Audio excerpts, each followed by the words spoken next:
ठीक है, सब एक एक टुकड़ा ला करके सामने रख दिए और उसने अपना पत्थर निकाला। पहले तो उसने 5-7 मिनट उस पत्थर को बड़ा निहारा, बड़ा सुंदर चमकदारी व्हाइट कलर का पारस मणि जैसा पत्थर वो था। उसने उठाया और लेकर के जैसे ही लोहे से लगाया, वो पत्थर जैसे ही लोहे से टच हुआ सोने का बन गया। कुछ नहीं हुआ, कुछ भी नहीं हुआ। वो देखकर बड़ा आश्चर्यचकित हो गया। उसने कपड़े से उसको पूछा, उसने बोला फिर से लोहे पे लगाया, कुछ नहीं हुआ। सब दोस्त हंसने लगे। तो हमें बेवकूफ समझता है। मैं राजे का हाथी का संकली उठा कर ले आया, मैंने किसी घर की लोहा लकड़ उठा के ले आया, मैं कबाड़ी से खरीद के ले आया, घर में पिटवाएगा क्या? ये क्या पागलपंती कर रखा है? बोले नहीं नहीं, गलत फहमी हो गई, मैं फिर से टच करता हूँ। उसने यहाँ वहाँ वहाँ यहाँ ट्रक पर चढ़कर सारे लोहे को टच कर दिया, लेकिन एक भी लोहा सोना नहीं कर पाया। बेचारे सिर पकड़ के चारों मित्र और वो शिष्य बैठ गया। सब लोग कहे हम तो घर जाएंगे जब तक कि सोना नहीं बनेगा, और तुम्हारी छाती से चिपक कर ही बैठे, खिलाओ भी और सेवा भी। बोले ऐसा हो सकता है गुरुजी ने दूसरा पत्थर दे दिया। अब एक काम करो, गुरुजी के आने का इंतजार करो। इनने कही कोई बात नहीं, जब फ्री में एक ट्रक सोना मिल रहा है तो जीवन भर इंतजार करेगा, तो एक बार बना दो। बस ठीक है, सबके सब वहीं बैठे आराम से दाल टिक्कड़ बनाए, कभी बाफले बनाए, कभी टिक्कड़ खाए, कभी कुछ बना के खाए और पड़े रहे। फूकट का मिला था, आराम से पड़े। 15 दिन के बाद गुरुजी उनके धाम में वापस एंट्री करे, बड़े गाजे बाजे के साथ, ढोल मजीरों के साथ बहुत बड़ा उनका वेलकम हुआ, बहुत बड़ा स्वागत हुआ। आकर के बैठे, उनका कमरा साफ सफाई बिल्कुल अपडेट करके रख दिया गया। आकर के बैठे और अपने शिष्य से कहने लगे, और शिष्य बताओ 15 दिन में क्या कैसा क्या स्टोरी? उन्हें कुछ नहीं बाबूजी, सब ठीक ठाक रहा। खूब यात्री आते थे, भंडारे में भोजन करते थे, प्रभु का गुणगान करते थे, आपकी जय जयकार करते थे। पूछते थे, मैं बता देता था कि गुरुजी चारों धाम की यात्रा पे 15 दिन बाद आएंगे, तो लौटकर चले जाते थे। अच्छा, ये 4 नए नए चेहरे कौन है? ये हमारे परम मित्र हैं, ये रामजी लाल जी हैं, ये हमारे मामा हैं, ये हमारे आंसू भाई हैं, ये फलाने हैं, ये ठिकाने हैं, सबका नाम उसने बता दिया। अच्छा अच्छा अच्छा, मुझे एक बात समझ में नहीं आई। बोले क्या? बाहर बहुत सारे 3-4 ट्रक खड़े हैं, ये क्यों मंगवा लिया तुमने? बोले ये इन्हीं के हैं, इन्हीं के हैं तो सोना बना कर दे देते। बोले गुरुजी कोशिश की थी लेकिन बना नहीं। अच्छा, कोशिश की थी, कब की थी? बोले जैसे आप निकले दूसरे दिन। अच्छा, बना कि नहीं बना? बोले बिल्कुल नहीं बना, आपने नकली दे दिया था मुझे पत्थर। बोले नहीं, पत्थर तो वही है। बोले अच्छा, कहाँ रखा है वो लोहा? सबने कहा ये रखा है। बोले गुरुजी ने कहा सोना बनाना है इसको। हाँ बाबूजी, सोना बनाना। उन्होंने कहा पूरा बनाना है? बोले हाँ। बोले शर्त एक है। बोले क्या? 1 मिनट में सारा सोना बन जाएगा। बोले क्या? बोले सोने ये जितना भी लोहा है अपने सर पर रखकर मेरे साथ चलना पड़ेगा। रामजी लाल जी बोले पूरी ट्रक को रखना पड़ेगा, चाहिए है सोना तो रखना पड़ेगा।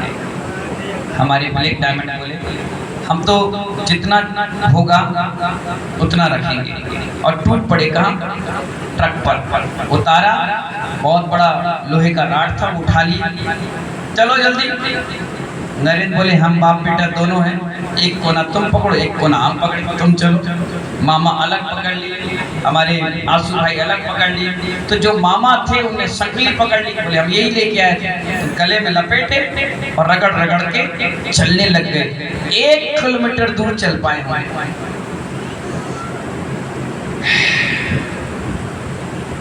गुरुजी और कितना चलना पड़ेगा? बोले सोना चाहिए तो चलना पड़ेगा, बोलो मत। बोले ठीक है। आधा किलोमीटर और चले। चलते ही दूर एक नदी दिखाई देने लग गई। सब लोग कहने लगे गुरुजी नदी आ गई है, यहीं रुकना है क्या? बोले बस इस नदी के पास ही तुम्हें सोना बनाने का सिस्टम बना देंगे और तुम्हारे पूरा लोहा सोना बन जाएगा।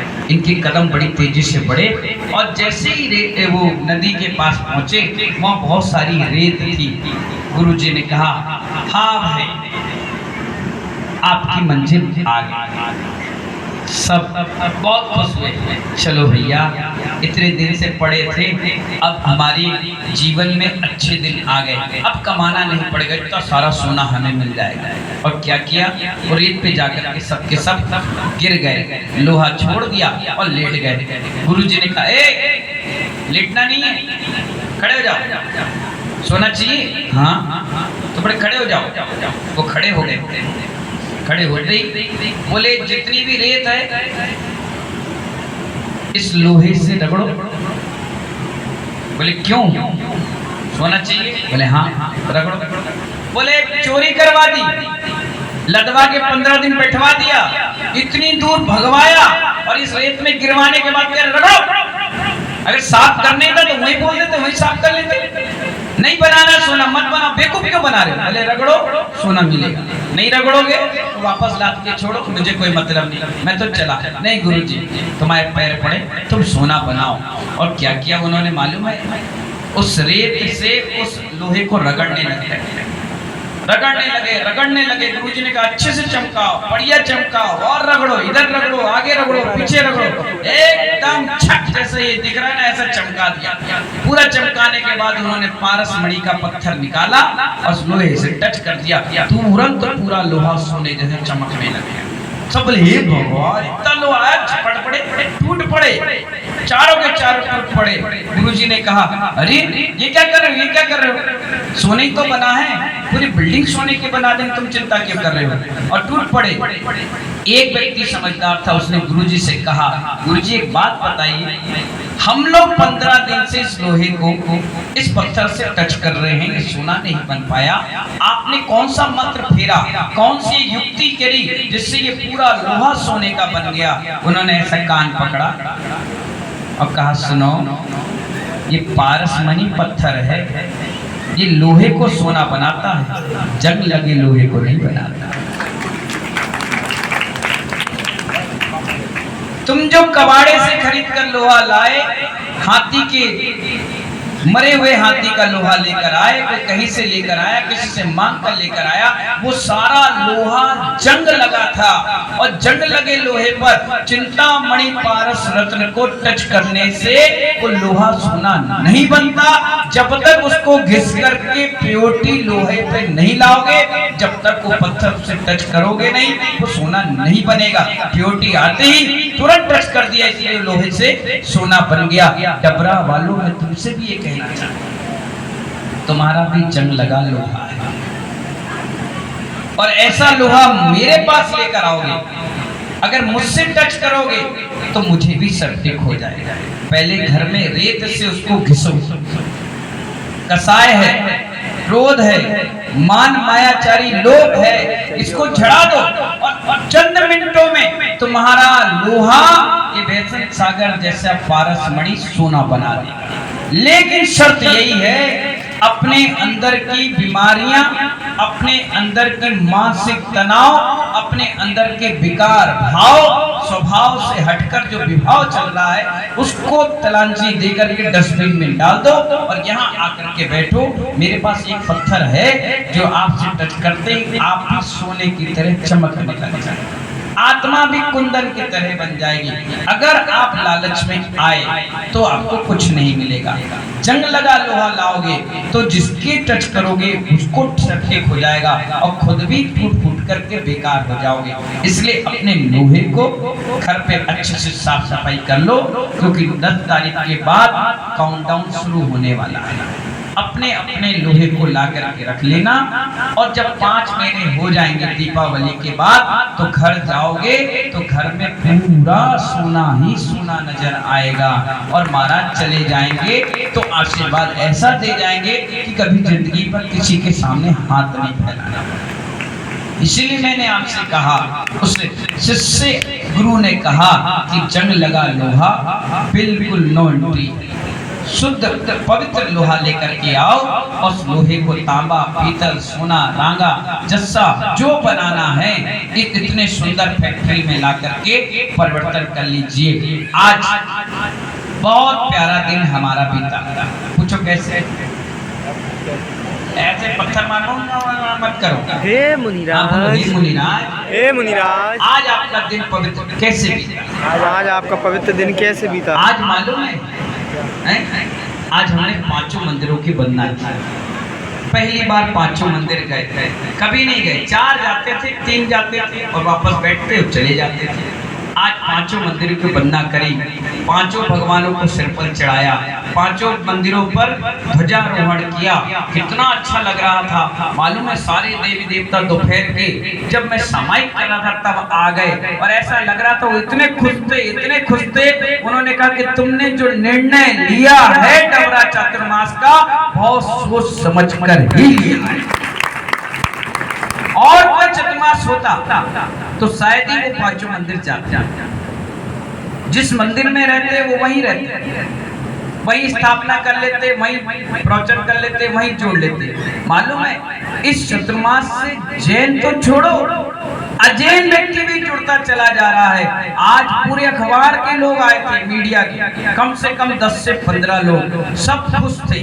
एक भी व्यक्ति ये नहीं कह रहा था कि आपने चातुर्मास गलत जगह कर लिया, बहुत बेकार है। नहीं, सब कह रहे थे महाराज जी कम से कम आपके निमित्त से हम 2 शब्द जैन दर्शन की सीखेंगे भी और लोगों तक पहुंचाएंगे। आरएसएस के लोग जो कभी कहीं जाते आते कम हैं, अपने आप यहाँ आकर के बैठकर कह रहे थे महाराज जी 5 महीने में कोई सेवा हमारी व्यवस्था चाहिए हो तो आप हमसे कहिएगा। मैंने कहा अच्छा ठीक है। दोपहर को विश्व हिंदू परिषद के लोग आए और कहने लगे महाराज श्री इस चातुर्मास में, इस वर्षा योग में हम भी कोई 2-3 अनुष्ठान अपने बैनर तले चलाएंगे। कल रोटरी क्लब उनके मेंबर 40-50 लोग हैं, वो आ रहे हैं। आपका कहने का मतलब ये है, सुनने का समझने का फिर ये है कि दिन प्रतिदिन पूरे डबरा में आसपास के क्षेत्र में रानू भाई हल्ला हो गया है कि जैन लोगों के कोई साधु आए हैं और वो इस 5 महीने का वर्षा योग कर रहे हैं। अब आप सोच लीजिए, आज हमारी बालिका मंडल भी हमारे पास आई, गिनती की 12-13 आए। कोई छोटी थी, कोई मोटी थी, कोई पतली थी, कोई दुबली थी, जैसी भी थी सब हमारी बहनें छोटी छोटी आई। और कितना अच्छा लगा मुझे कि कम से कम 15, 10, 12 लड़कियां आई तो कि हमें इस वर्षा योग से कुछ सीखना है। देखिए, आपके बुजुर्गों का समय खत्म हो चुका है। उनका जितना भाग और पुण्य था वो अपने भाग और पुण्य को अपने साथ ले जाएंगे। मैंने कहा जो भविष्य आपके हाथ में है, अगर उसको सुधारना है तो इस वर्षा योग से आप जुड़ जाइए। आने वाले 10, 20, 25 साल आपको अपने घर के लिए पीछे मुड़कर देखना नहीं पड़ेगा। प्यारी प्यारी बहनें तुरंत तैयार हुई, कितनी अच्छी, क्योंकि गीली मिट्टी है, कोई कचरा भी उनके अंदर नहीं भरा है। इसलिए मैंने उनसे कहा आप जाइए, बाहर बैठिए और अपना मुखिया खुद स्वयं चॉइस करिए। और मालूम है 5 मिनट लगे, 12 की 12 लड़कियों ने कहा ये हमारी मुखिया रहेगी। 3 मुखिया हमने बना दिया और एक सोशल मीडिया प्रभारी बना दिया, एक संचालक महोदय बना दिया। मैंने कहा बस आशीर्वाद, अब और लड़कियों को जोड़ लो। आने वाले समय में जितना जोड़ लोगे उतनी ताकतवर बनकर इस डबरा समाज की शान और आन बान शान तुम बनकर के तैयार हो जाओ। इसी क्रम में हमारे युवा आए, क्योंकि आज बहुत सारे कार्य हो रहे थे धीरे धीरे, तो युवा भी आए। 10-12 लड़के थे, बोले महाराज जी हमको भी, हम तो बड़ी कमेटी में है नहीं, हमें कहीं समिति में रखा नहीं, तो हम सबका एक मंडल बना दो, हम भी किसी न किसी प्रकार से कोई कार्य करेंगे। मैंने कहा ठीक है, मेरा आशीर्वाद है, आरोप में वर्षा एक युवा मंडल बनाओ और तैयारी पर लग जाओ। मैंने कहा आप अपना मुखिया चयन कर लो। बोले हमारे यहाँ कोई मुखिया नहीं है। मैंने कहा फिर? बोले आप ही मुखिया हो, जो आप कहोगे वो हम करेंगे। मैंने कहा खूब सारा आशीर्वाद। तो हमारी जो बहनें आज दोपहर में आई थी बालिका मंडल के हिसाब से, वो एक मिनट यहाँ आ जाइए सब लोग जो भी आई थी। अभी जितनी है उतनी आ जाओ, और बाकी जिनको जुड़ना है तो उनसे जुड़ जाना, और अपनी ड्रेस किट तैयार करके रखना। अब पूरे 5 माह तक कंटिन्यू कार्यक्रम व्यवस्था इन बच्चों के हाथ में भी देंगे। ये भी अपनी प्रतिभाएं इस मंच से आप तक पहुंचाने का प्रयास करें। एक बार जोरदार तालियां बजा दीजिए इस बच्चों को। अभी कुछ आए नहीं है, किसी की ट्यूशन है, किसी का घर में झाड़ू पोछा करना है। हाँ, जितनी भी हैं ये हैं, देखो बहुत बढ़िया, इनके लिए तालियां बजा दीजिए। इनके हमने पूरा डबरा कैप्चर कर लिया, जो भी थे मैंने कहा पन्ना पेज पलट दीजिए और नई 5 देखिए जो भी मंडल बने हैं ना, ये सिर्फ दीपावली तक है, जब तक ये पिछी परिवर्तन नहीं हुआ है। पिछी परिवर्तन के बाद अगर आपको अच्छा लगे तो आप चलाना, नहीं तो यहीं पर उसको समाप्त कर देना, आप अपने अपने मस्त हो जाना। ये छोटी छोटी सी बच्चियां हैं जो इस चतुर्मास में, इस वर्षा योग में हमारे साथ रह करके साधना और प्रभावना के क्षेत्र में बड़े बड़े, मैं इनको माता जी नहीं बना रहा, तुम घबराओ मत, क्योंकि हमारे यहाँ लेडीज काउंटर नहीं है। दिख रहे तो महाराज जी, बहुत बढ़िया। आज मालूम है मैं आ रहा था मंदिर की वंदना करके, एक व्यक्ति मुझे महावीर मंदिर की शिखर दिखा रहा था। महाराज जी देखो 2 शिखर, मैंने उसके कान में बोला वो विक्टोरिया बी की शिखर है कि आपकी विजय होगी। देखो 2 शिखर थी, तीसरी बन रही थी, मैंने कहा विक्टोरिया बी है, अपनी विजय होगी। इस विजय का प्रतीक में 2 शिखर दिख रही है, तो मैंने कहा तुमने बहुत अच्छी चीज दिखा दी मुझे। अब सुबह सुबह ये नहीं कहूँगा मैं कि मुझे कोई शुभ सबूत नहीं दिखा। शिखर विक्टोरिया बी, वो जीतता तो क्या करते हो राम जी लाल जी, विजय का चिन्ह मुझे पहले मिल गया। तो हमारी बहनों के लिए जोरदार तालियां बजा दीजिए। और भी जो 10, 12, 13, 14, 18, 20 अनमैरिड लड़कियां हैं, इनसे जुड़ना चाहें, आपकी बच्चियां हैं जो नहीं आ पाई, जुड़ना चाहें तो उनको जोड़ लीजिएगा, क्योंकि बाहर से हर वैरायटी का व्यक्ति आएगा। कहीं बालिकाओं के मंडल आएंगे, कई महिलाओं के मंडल आएंगे, कई युवाओं का सम्मेलन हुआ तो युवा आएंगे, कोई कमेटियों का हुआ तो कमेटी, कोई हो सकता है विधायक मंत्री संतरी भी आए, तो उस हिसाब से सारे डिपार्टमेंट अपन ने पार्टिसिपेट। तो कल सुबह यहाँ पर 8 बजे आपको आना है, 8:30 नहीं चलेगा कल। कितने बजे आना है? 8 बजे, क्योंकि कम से कम 1 से 1.5 घंटा भक्ति पढ़ने में समय लगेगा। और सब लोग आराम से बैठ जाना, बार खुले मत बैठना। हमारे रानू भैया यहाँ पर आए हुए हैं और उन्होंने आपके लिए पीली सरसों पहले से ला के रखी है, 12-13 किलो सरसों रखती है। अगर कोई ले आए तो बहुत अच्छी बात है, नहीं ला पाए तो वो यहाँ से ले लेना और वो उससे पूरा दिशा बंधन कर लेना। मालूम है पीली सरसों क्यों डाली जाती है? बताओ चाचा, खड़े हो जाओ, माइक। किसी ने प्रश्न ही नहीं पूछा पीली सरसों क्यों डालता है, किसी व्यक्ति ने नहीं पूछा। मैंने कहा मैं पूछ लेता हूँ, मैं बता देता हूँ, कोई बात नहीं। किराने का काम है? हाँ बताओ। शुभ कार्य के लिए बस 4 मिनट तो आचार्य बैठो, अभी बता। बहुत मस्त लोग हैं डबरा में। एक कह रहा शरीर भगवान का है, एक कह रहा है अच्छा डाल दी, बहुत अच्छी। थोड़ी देर बाद बोला खेत में डाल दी। हाँ, तो पीली सरसों मंत्र शास्त्र में बहुत मंगलकारी माना गया है। उस पीली सरसों को आप भी उपयोग करा करो। जो लोग ये कहते हैं ना कि हमारे घर में कोई मांगलिक क्रिया नहीं हो पा रही, अंतराय आ जाता है राजू भैया, विघ्न आ जाते हैं, पता नहीं रुक जाता है काम, क्या पता नहीं कौन सी नेगेटिव ऊर्जा घर में है, पता नहीं कैसे कैसे लोग हैं, क्योंकि आप 10 प्रकार के लोगों को छू कर आते हो, 1000 लोगों के बीच बैठ कर आते हो। तो ऐसे स्थान पर कभी भी सुबह सुबह आप एक कटोरी पीली सरसों ले लो और जैसे ये पूरब है, ये उत्तर, या ये पूरब है, ये उत्तर है, पूरब साइड सूरज निकलता है, उसी साइड मुंह करके बैठ जाइए और आराम से पीली सरसों ले लीजिए, थोड़े थोड़े दाने, और बोलना चालू करो, अरहंतो भगवंत इंद्रमयी का सिद्धा सिद्धि सरा आचार्य जिन शासनो नति करा पूजा उपाध्याय का एक ही पाठ का जितना भी बोलना है बोलिए। और जैसे इसमें कुर्वन्तु ते मंगलम शब्द आए तो पीली शब्द थोड़ी सी आगे फेंको, थोड़ी सी पीछे, थोड़े से दाएं, थोड़े से बाएं, और फिर कुर्वन्तु मंगलम में फिर फेंकिए। 8 पद होते हैं मंगलाष्टक, उसमें 10 पद हैं, 9 पद हैं, उनको पढ़िए और फेंक दीजिए बस। अब आपके घर में कोई भी नेगेटिव ऊर्जा नहीं आ सकती। इसीलिए ये पीली सरसों से मैं डबरा में चारों दिशाओं का बंधन करूंगा, जिससे आपकी और हमारी ऊर्जा जो रहेगी वो पॉजिटिव रहेगी, नेगेटिव नहीं रहेगी। जब आप जो चीज सोचोगे वही चीज मैं सोच रहा हूँ, जो मैं सोचूंगा वो आप सोचेंगे, ठीक है ना। सम्मोहन विद्या में ये पीली सरसों काम आती है। जो हम सोचेंगे वो आप सोचेंगे, जो आप सोचोगे वो हम सोचेंगे।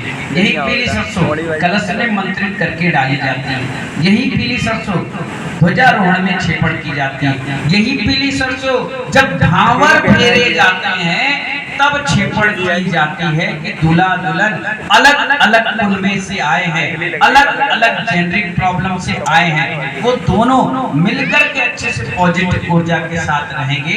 इसलिए सब चीजों में काम आता है। कई बार देखना पूजा में कलश के अंदर मंगलाष्टक में ये पीली सरसों का उपयोग होता है बहुत। आप नेट पे डालकर देखिए पीली सरसों का महत्व, आपको अपने आप पता चल जाएगा। इतने खर्रा निकलेंगे, आप किस किस को पढ़ोगे, किस किस को मानोगे, समझ गए ना। तो पीली सरसों बहुत अच्छा होता है। जब मेरे कमरे में जाओगे तो वहाँ भी मैं सुबह सुबह इसको छेपण करके बैठता हूँ। इसीलिए उस कमरे में जो भी जाता है उसका बड़ा मन जाग करने में लगता है, उसका मन बड़ा पूजा करने में लगता है, उसका बड़ा मन सुनने को लगता है, ठीक है ना। तो आप लोग समझदार हैं। कल पीली सरसों का यही महत्व है। कल लेकर के आना, ना ला पाओ तो यहाँ मिल जाएगी, और अपना छेपड़ करना, और जितनी बच जाए उसको जाकर अपने घर में मंगलाष्टक पढ़कर चारों दिशाओं में छेपड़ कर दिया।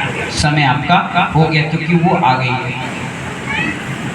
इधर भी है, इधर भी है। हम तो रात की बात कर रहे थे। मैं कहता आ गया तो कोई नहीं देखते, एक नहीं देखते। मैंने कहा आ गई, इधर भी हम कह रहे रात आ गई। अब रात आ गई तो हमारा मौन चालू हो जाएगा। इसलिए सभी को बहुत बहुत आशीर्वाद। अभी 2-3 दिन कार्यक्रम चल रहा है ना, इसीलिए अपन कोई आपको क्लास नहीं लिए।